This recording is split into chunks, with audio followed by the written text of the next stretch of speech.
Crédit photo. TF1, des histoires où le frisson fait toute la différence. Rompu à l'exercice, Nikos Aliagas n'est pas peu fier de rempiler pour la 13e saison consécutive à la présentation de The Voice.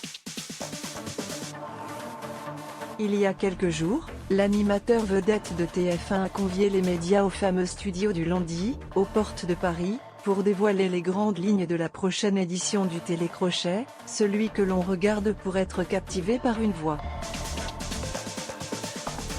Après avoir tenu en haleine 4 millions de téléspectateurs en moyenne en 2023 avec le parcours exceptionnel d'Aurélien Vivos, la production promet un très bon cru, une très bonne édition, avec tous nos fondamentaux.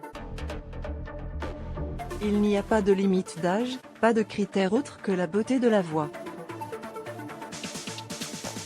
Nos candidats ont de 16 à 72 ans, ils sont charcutiers, pilotes de ligne, vignerons, entrepreneurs en bâtiment, soignants dans les EHPAD, coiffeuses, banquiers, comptables.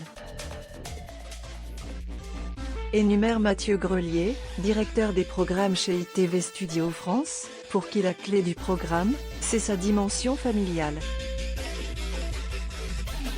L'équipe de casting a effectué plus de 90 déplacements en province, parfois même dans des villages du fin fond de la France, pour dénicher des perles rares. Ils sont pas sur YouTube ou Snapchat, ceux-là. Le player Dailymotion est en train de se charger. var configuration égale new object. Configuration.video égale x8-4np. Configuration.param égale new object. Configuration.param.aspect-ratio égale 16:2.9. Configuration.param.mute égale true. Configuration.param.enabled logo égale false. Dailymotion.create player my Dailymotion player. Configuration, Mika ne vient pas pour faire de la figuration. Cette année, Vianney rempile pour une 4e saison d'affilée en qualité de coach. Le très populaire chanteur retrouvera son amie Zazie, avec laquelle il partage le duo Comment on fait sur son dernier album qui cartonne, et les rappeurs Big Flo et Oli,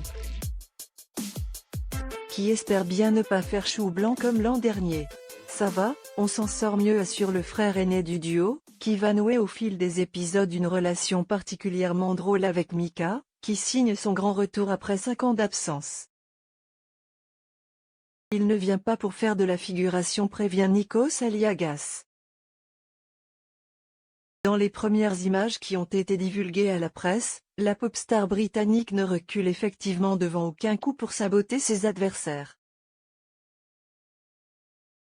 La règle du bloc promet encore de pimenter la compétition.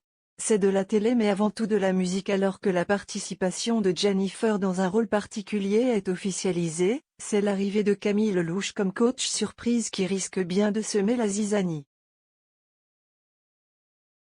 Ancien talent de la saison 4 de The Voice, la chanteuse et humoriste sera la star d'une émission digitale nommée The Voice Comeback dont les épisodes seront diffusés sur la plateforme TF1. Elle aura l'opportunité de repêcher 6 candidats non retenus à l'étape des auditions à l'aveugle et 2 talents éliminés pendant les battles pour organiser un tournoi avec, en jeu, une place en demi-finale. La mécanique, déjà testée dans 13 pays, a permis à 2 participants de remporter The Voice en Espagne et au Sri Lanka. Les autres coachs devront faire preuve de méfiance. Camille sait de quoi elle parle et elle sait ce qu'elle veut, nous souffle-t-on. Elle n'a rien dit. Cet élève de la Star Academy a failli faire The Voice. C'est de la télé mais avant tout de la musique. Des musiciens derrière le micro, des musiciens qui accompagnent les talents sur scène et des musiciens dans les fauteuils rouges, résume Rémi Faure, directeur des programmes de flux du groupe TF1. Il ne manquait plus qu'une date de lancement pour cette saison 13. Désormais chose faite, la première chaîne confirme le retour à l'antenne de The Voice pour le samedi 10 février, une semaine après la grande finale de la Star Academy.